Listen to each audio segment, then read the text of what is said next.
Good evening, everyone, and welcome to the Bill of Rights celebration. I'm Monica Hopkins, Executive Director of the ACLU of the District of Columbia.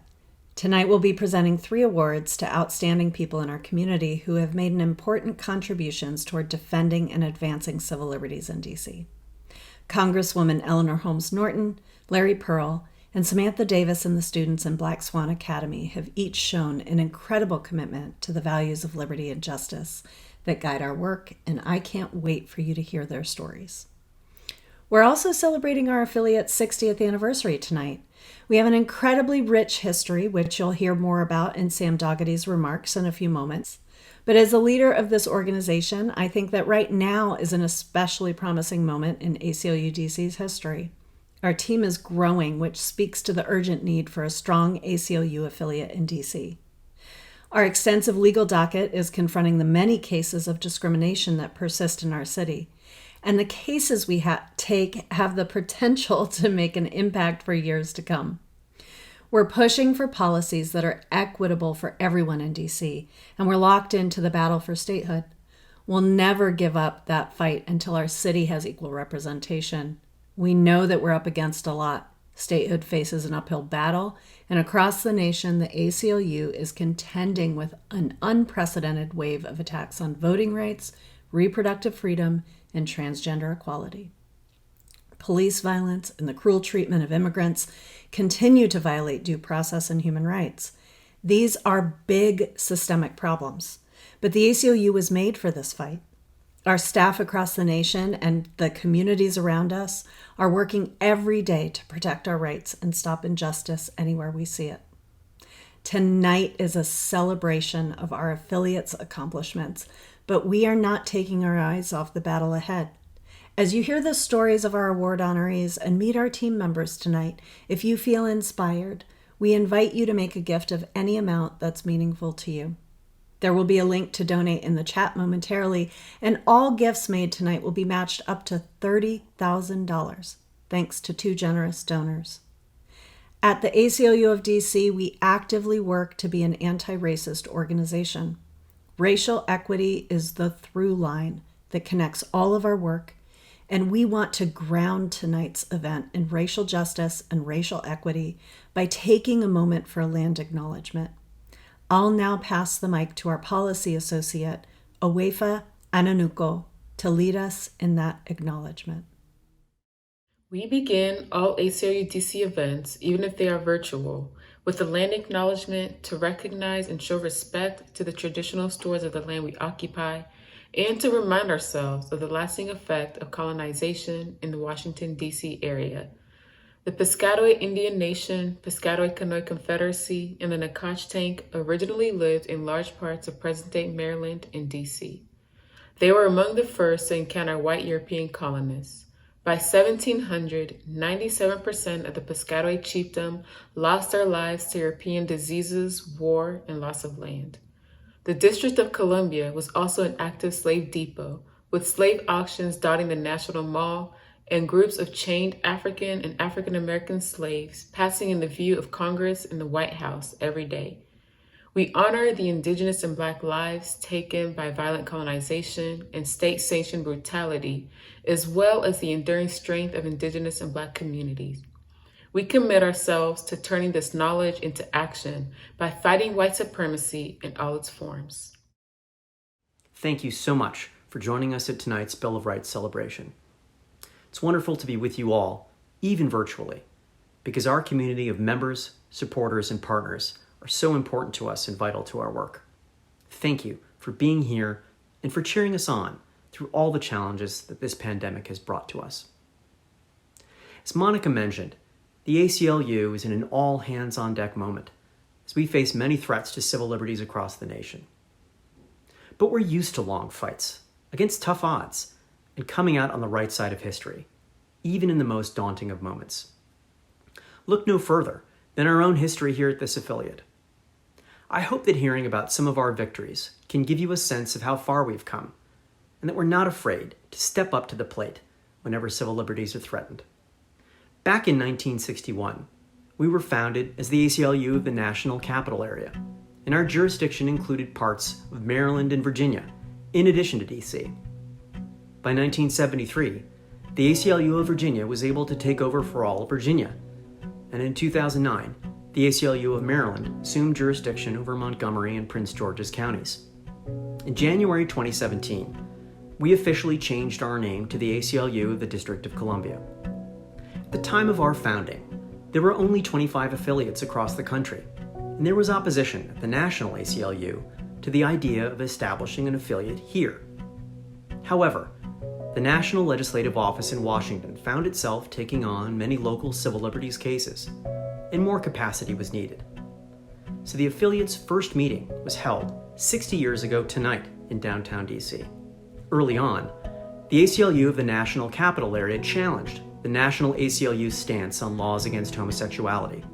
In 1957, the National ACLU had declared that sodomy statutes were not unconstitutional and that homosexuality was a valid consideration in granting security clearances for government jobs.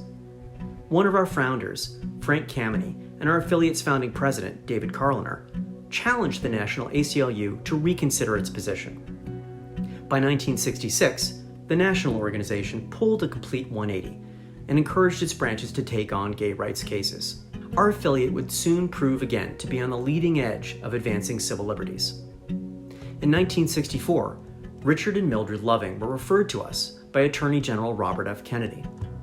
The Lovings would soon become clients in one of the ACLU's best-known cases. Richard, a white man, and Mildred, a woman of color, traveled to D.C. to get married in 1958 because interracial marriage was illegal in their home state of Virginia. Their marriage was not recognized in that state, and their home was even raided by police in the middle of the night.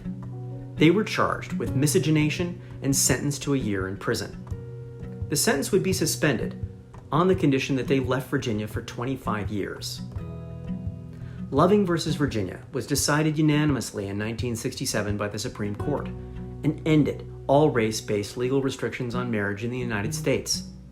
It was cited as precedent in federal court decisions that ended restrictions on same-sex marriage, including the landmark 2015 decision in Obergefell versus Hodges. By 1971, America was in the throes of the Vietnam War. The 1971 May Day protests resulted in the largest mass arrest in U.S. history, and is remembered not just for its size, but for the gross violations of civil rights by both federal and local authorities. More than 13,000 people were arrested indiscriminately, including people who had not broken any laws. The arrests overwhelmed the city jail, and people were held at makeshift detention centers with no sanitary facilities, blankets, or food. But the largest mass arrest in U.S. history eventually ended with nearly all of the arrests declared unconstitutional, thanks to the efforts of Florence Isbell, Ralph Temple, and many other volunteer lawyers. May Day was not the last time that this affiliate had to challenge the unconstitutional treatment of protesters. In 2002, under Art Spitzer's leadership in the legal department, we represented a group of protesters who were illegally arrested and inhumanely detained at an anti-globalization demonstration in Pershing Park. The lawsuit led to major changes in D.C. police practices and demonstration situations. More recently, we also defended people who protested and then were arrested without probable cause, and again inhumanely detained at former President Trump's inauguration, a case that was finally settled in our plaintiff's favor this year. To this day, cases defending Black Lives Matter protesters who were tear-gassed by police and rotor-washed by military helicopters last summer remain on our docket.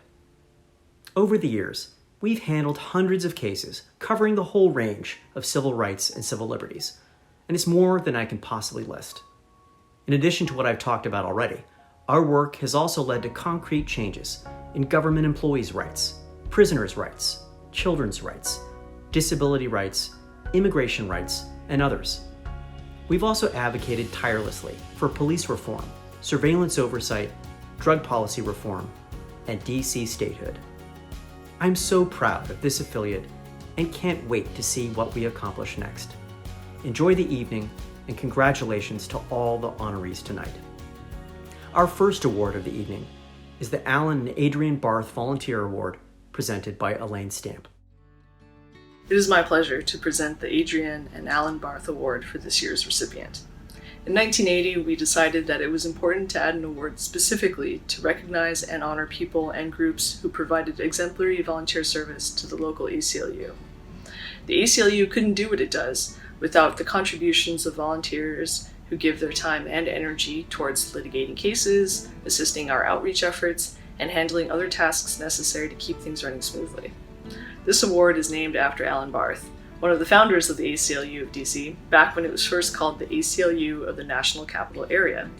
He also served as the head of the Washington Post editorial board during the McCarthy era and beyond, when he courageously stood up for civil rights and civil liberties.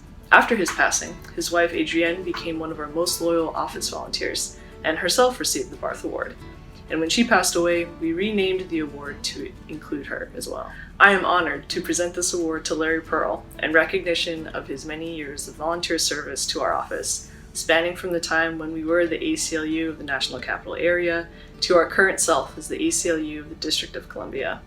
Today, I'd like to highlight his many and critical contributions to handling the requests for legal help that we get, also known as intakes.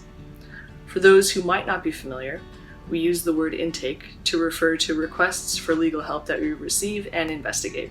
These requests concern civil rights matters that impact people who visit, live, and work in the District of Columbia. So much of intake lives behind the scenes and within the shroud of attorney-client privilege.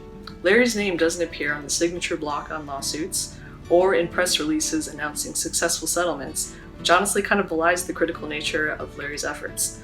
Aside from the kind of straightforward function of returning a call back, his work also fulfills perhaps a less obvious purpose. In calling people back, Larry is a human voice on the other side of the phone, making government employees and community members from all walks of life feel heard when talking through painful memories of a time when their civil rights and dignity were not respected. While the calls are varied, one thing remains constant: Larry's patience with each and every caller. In the before times, my desk was close enough to the intake phone that Larry used to call folks back. The calm and measured tones of Larry's voice would filter through the clacking and the humming of the office printer, and as the afternoon hours stretched on, Larry would finish his callback list and stop by my desk to brief me on how the calls went. I would then record these in our intake database to make sure our records were up to date. For those of you who might not have had the pleasure of meeting this absolute legend, I'd like to share this anecdote in closing. During a week when Larry's callback list was particularly stacked with calls from potential clients, Larry still ambled in and gave me his briefing with his usual affable energy, despite having devoted his whole afternoon to hearing people talk about painful and difficult legal problems. Well, he concluded as he pulled himself out of the seat, that's the ballgame. See you next week. And I have to say, thanks for always knocking it out of the park, Larry. And the next time I'm out at Nat Stadium, I'll save you a seat. Thank you, Elaine, for those kind words. This adventure began more than 20 years ago. I had just retired from the Department of Housing and Urban Development, working in civil rights and fair housing. I was looking for a good volunteer opportunity. And right at that point, my wife and I were invited to a dinner party. One of the guests was the executive director of the ACLU. There it was. So I started going into the ACLU office one day a week for a few hours to deal with the voicemails that had collected in the preceding week. We got calls from all over the country. A lot of people didn't know that there are ACLU offices in every state. I could refer those easily. The calls from the district usually involved discrimination, often employment discrimination, less often housing discrimination. There were various calls about immigration. There also were a number of calls about police misconduct. Over the years, that's been a continuing problem. And those calls could be referred. There are many opportunities in DC for legal services, free legal services, that are provided by a number of private, nonprofit, and public bodies. I want to give a shout out to the Lawyers Committee for Civil Rights and Urban Affairs. It is a wonderful organization to which we can refer many of the complaints. Another call more than 20 years later, which would take us up to last year, involved a gentleman in Idaho who was living off the net. He was not connected to the internet, and he was really isolated. And he was concerned with winter coming on. His usual means of communication were a radio license from the Federal Communications Commission, and that had been renewed year after year. But somewhere along the way, with the Trump administration, somebody discovered he had an old felony conviction, and so they refused to renew his license. And he was very concerned about that. I talked to Arthur Spitzer, our legal director, and Art, with his contacts in DC, was able to get the license restored. The gentleman called me and thanked me profusely for arranging that. And I realized that we just don't get feedback often from these many, many calls and responses. It's not like many organizations that say, rate us on a scale of 1 to 5. We make the referral, and we hope that things go well for them. So that's the game, and I look forward to many more calls. And again, many thanks to the ACLU for this award.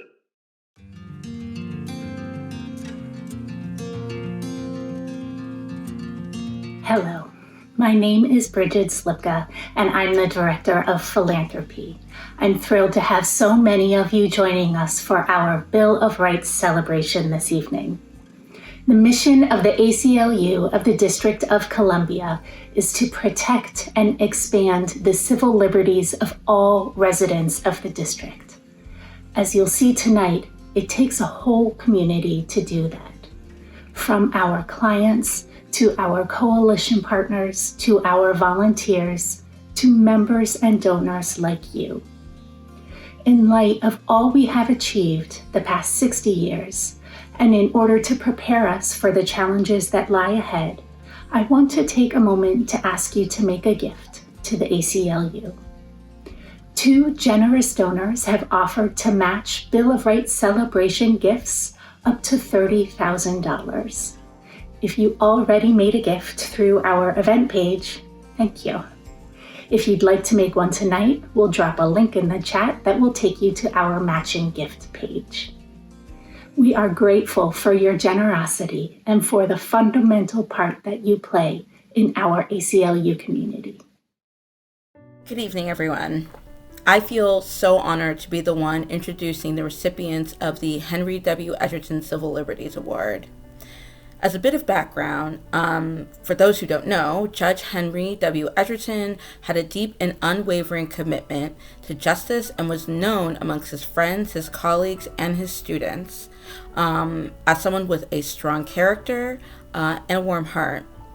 He was a learned professor of law who was appointed to the U.S. Court of Appeals in D.C. by President Roosevelt, and he served for 30 years, leaving behind a legacy of excellence. Among his longtime commitment to equality and civil liberties, in 1950, he favored the desegregation of Washington, D.C.'s public schools, an opinion predating the Supreme Court's famous and historic Brown v. Board of Education desegregation decision of 1954.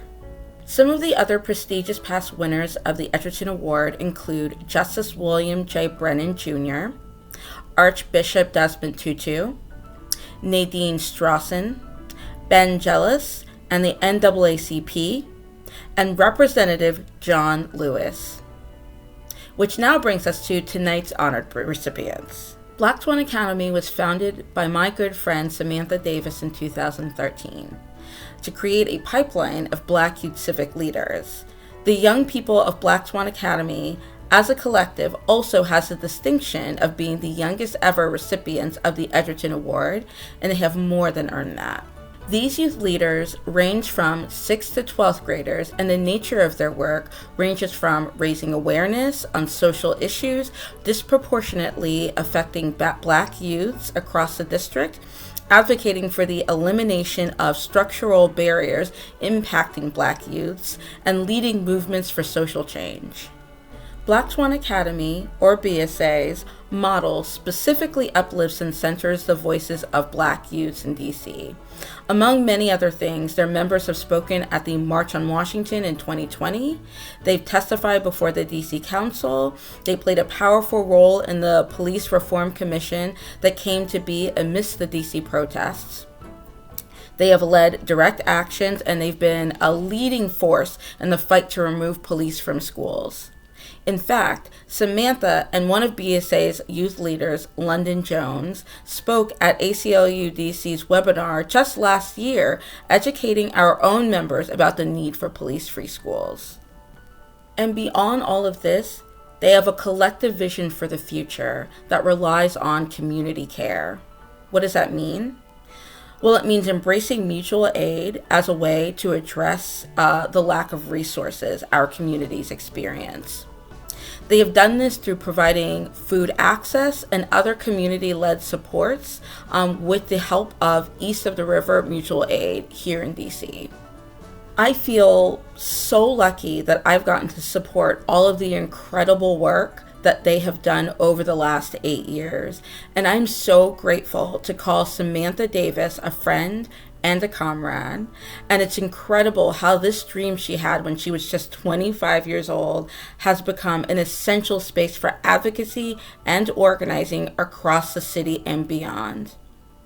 And to all the BSA youths, y'all are killing it. Congratulations, and I can't think of anyone who is more deserving of this year's Edgerton Award. Thank you so much, Natasha. Thank you for the ways in which you have poured into me and pour into all of us on the daily. ACLU DC, thank you for honoring the work of young folk, for valuing their lived experiences and expertise. I agree, young folk are killing it. I am truly inspired every single day to be a witness to their power. Throughout the years, we have supported them as they have demanded clean drinking water in their schools, an end to sexist dress codes, an increase in mental health supports, and yes, police-free schools. This award is in recognition of their work. Bill, Black futures keep our people out of jail. Bill, Black futures keep our people out of jail. Bill, Black futures keep our people out of jail. Bill, Black futures keep our people out of jail. It's amazing to see how many youth come out to events, how many adults, how many good organizations we're in partnership with. So it gives me hope that this work will continue, it'll get better. I got to be a part of doing interviews, research, and giving my feedback on this design. The issues we worked on were queer affirming learning spaces, gun violence, and hope in homes. These issues are extremely common in wards 7 and 8. After viewing some middle schoolers, I was mostly surprised that they were going through these issues too because they were so young. This work gives me hope for the future because I know we will win. I used to always just think in one world, like the community was fine to me, but now I really see like it's a lot of things that bother me in the community. Basically made us see what was going on for real in the world. To keep fighting for what you believe in, because like police-free schools is something that's super controversial. Like even my own teachers, some of my own teachers don't believe in police-free schools. With advocacy work, like there's gonna be a lot of people who don't agree with you, but I never really had that like close to me, so that's what I've learned this year.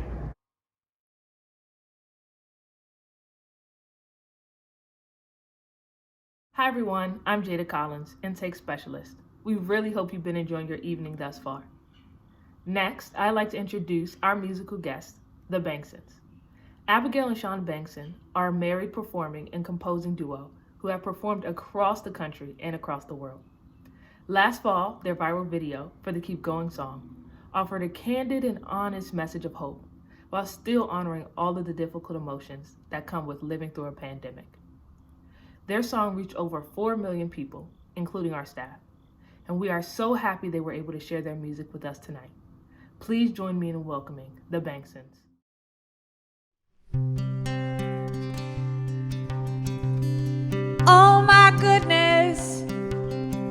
we don't even know what to do. It's the DCACLU.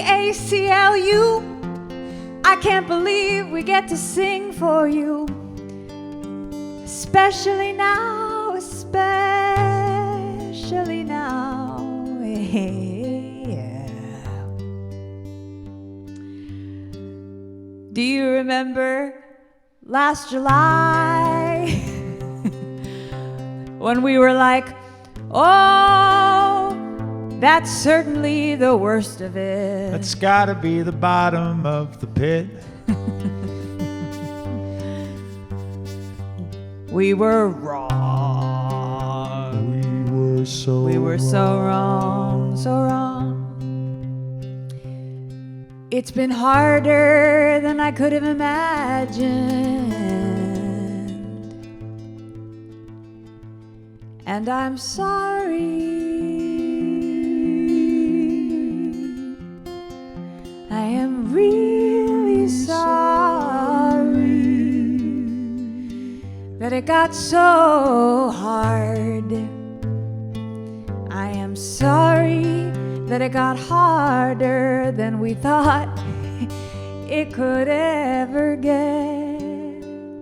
We kept asking, is it better? The world says not yet. So we wish you rest, 'cause the work is long. We wish you stamina.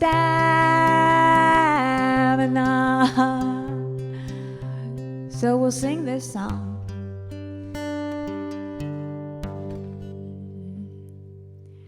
This is the keep going, keep going, keep going, keep going on. Keep going on song. This is the keep going, keep going, keep going, keep going on. Keep going on song. This is the keep going, keep going, keep going, keep going on. Keep going on song. This is the keep going, keep going, keep going on. Keep going on song. So we've been mostly healthy. We've been okay. Are you okay? Are you all right? Are you okay? Are you all right? Are you okay? I hope your body is whole tonight. And if your heart is breaking, I hope that it's breaking open. And if your breath is shaking, I hope that it's shaking through. And I hope that you watched a lot of really great television, like a lot of it. And I hope that you find a hand lotion that actually makes your skin feel better. And I hope that you have enough to eat. I hope you've been getting enough sleep. And I hope that you have enough good company or enough good memory to last you a long time. Keep going, keep going, keep going, keep going on. Keep going on song. This is the keep going, keep going, keep going, keep going on. Keep going on song. Let's bring some joy into the room, why not? We could try it, or some rage, and some grief, and relief. Ooh. I pray my rage is a fire, and it cleans my mind out, and it makes me ready to listen. And I pray that my pain is a river, and it flows to the ocean, and it connects my pain to yours. And I pray that my happiness is like pollen, and it flies to you, and it pollinates your joy. Oh boy, is that possible? We don't know. We've been making this up as we go. We have to make it up as we go. The keep going song. Oh, we are making it up. We're making it up as we go. Keep going. Every day. Keep going on song. This is the keep going on.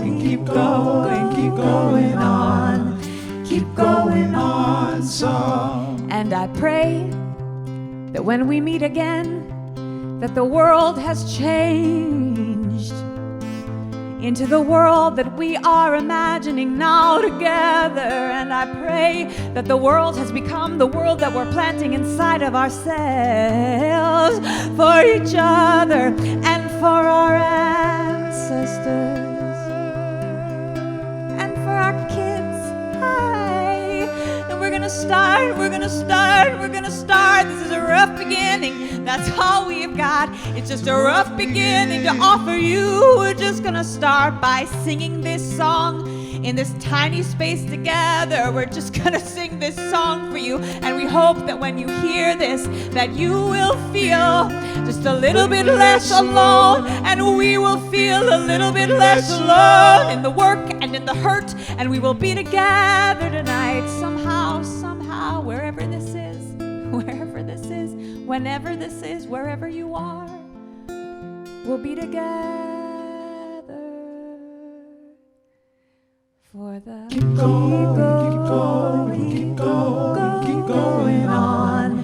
keep going on song. This is a thank you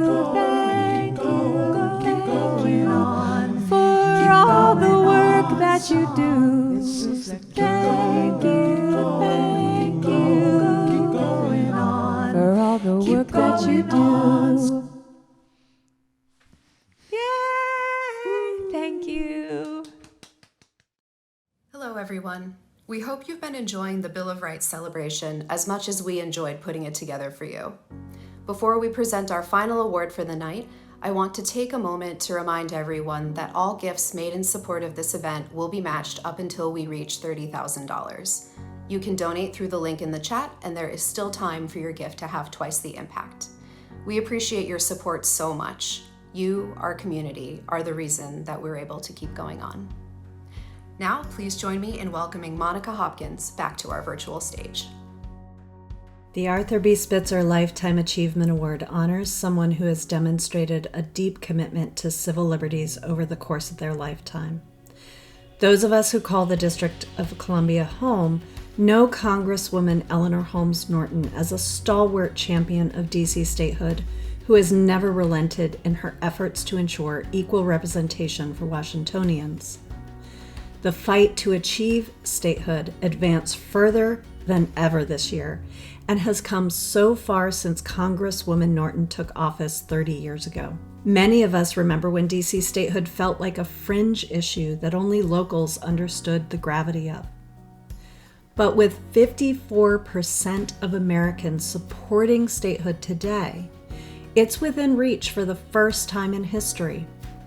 Much credit for the sea change is owed to Congresswoman Norton, who has been a steady and strong voice for equal citizenship and has pushed back against Congress's attempts to interfere with locally passed laws throughout her time in the House. The denial of statehood is an egregious example of voter suppression, with racist roots dating back to the Reconstruction era. Congresswoman Norton is no stranger to fighting for equality and came to Congress already a civil rights and feminist leader in her own right. As a college student, she led her local NAACP chapter and engaged in local civil rights demonstrations. While in law school, she traveled to Mississippi with the Student Nonviolent Coordinating Committee to use her First Amendment rights to confront segregation. Fresh out of law school, she volunteered as legal counsel for the Mississippi Freedom Democratic Party, who challenged the Mississippi Democrats' practice of blocking Black political participation. In 1965, she was hired by the National ACLU. Soon after, she helped bring a landmark civil liberties case, Carroll versus Town of Princess Anne, which would lead to her arguing before the Supreme Court at just 31 years old. The ACLU's client, the National States' Rights Party, called themselves a white supremacist organization and were barred from holding a rally in Maryland. Reflecting back on the case years later, she said, "I defended the First Amendment and you seldom get to defend the First Amendment by defending people you like. You don't know whether the First Amendment is alive and well until it is tested by people with despicable ideas. Congresswoman Norton understood that the gains made by the civil rights movement that she had been a part of would have been impossible without the First Amendment, and that movements for social change need its protection in order to prevail. She was also part of the ACLU legal team that won the critical free speech precedent in Brandenburg versus Ohio, which set a protective standard for speech of all viewpoints. To this day, the ACLU and others rely on the Brandenburg Standard to defend free speech rights.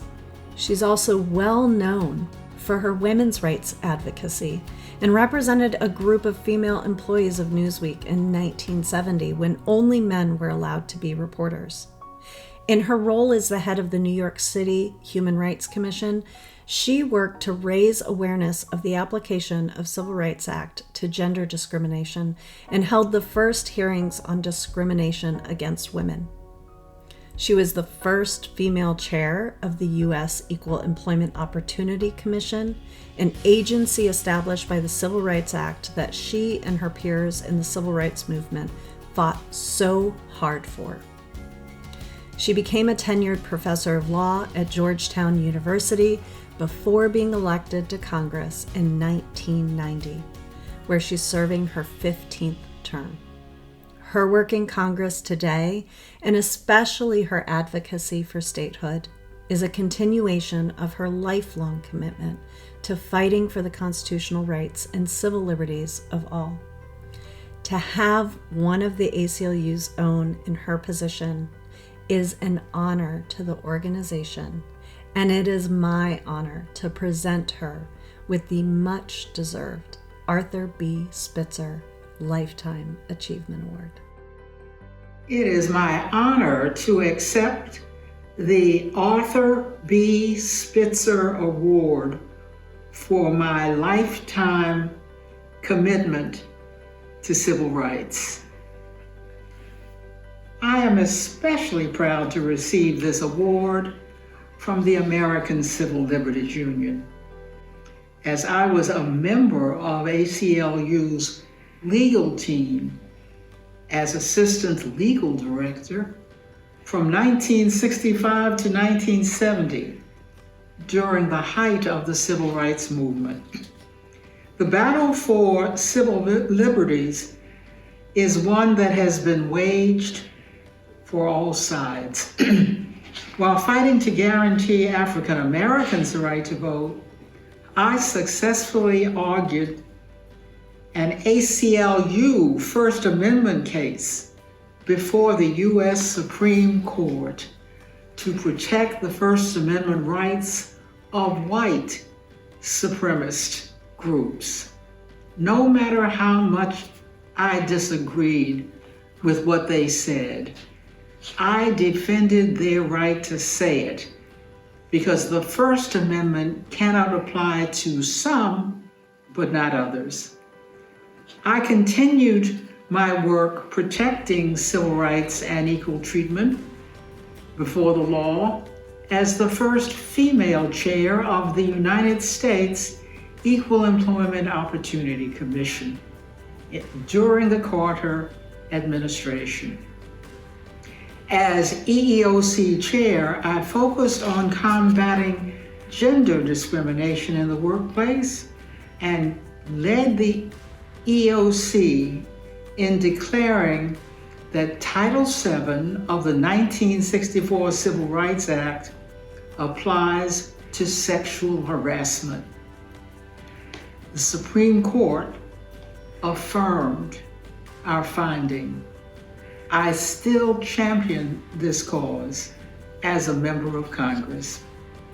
For example, this summer, I reintroduced my bill to establish a national commission to combat workplace sexual harassment. This commission would investigate and report on sexual harassment, sexual assault, and other sexual misconduct in the workplace.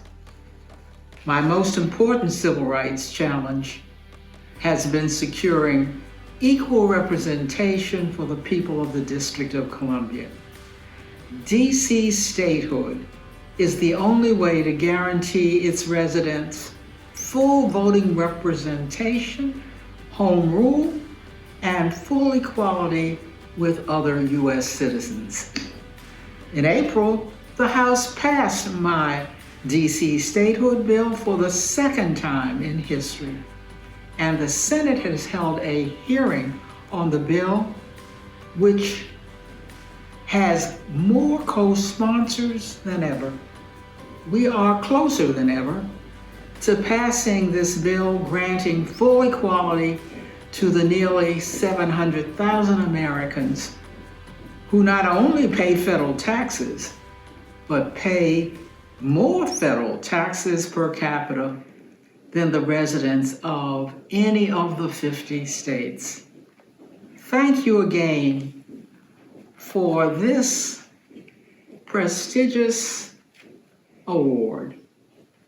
I look forward to continuing to work with the ACLU on achieving DC statehood and winning other battles yet to come.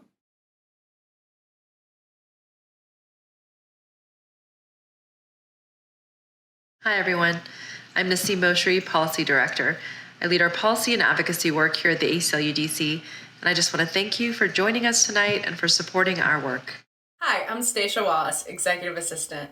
Thank you so much for your support of ACLU DC. We're so glad you can be here with us tonight.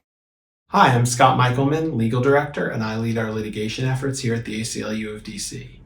From our COVID detention litigation to our police practices cases to our work on behalf of civil rights demonstrators, what we do wouldn't be possible without our community partners, our clients, and you. Thank you for being here tonight. Hi, I'm Nathan Warner, Deputy Director of Operations. We really appreciate all the support you've shown us this year, and thank you so much for tuning in tonight. Hi, I'm Amber Taylor, Strategic Communications Director. Thank you to the whole ACLU of DC community for all the ways you support us. And we're so happy you were able to join us here tonight. Everyone, thank you once again for being with us tonight, and congratulations to all of tonight's honorees. I want to thank our community partners, our members, our volunteers, our clients, our board, and our staff. Thank you to everyone who made a gift tonight and to everyone who retweeted us, called their council members, voted, protested, volunteered, or got a friend to join the ACLU this year. Your support has uplifted us through our second year of working from home, and we're strong because of the strength of the ACLU DC community. We wish you a happy, healthy, and safe holiday season. Good night.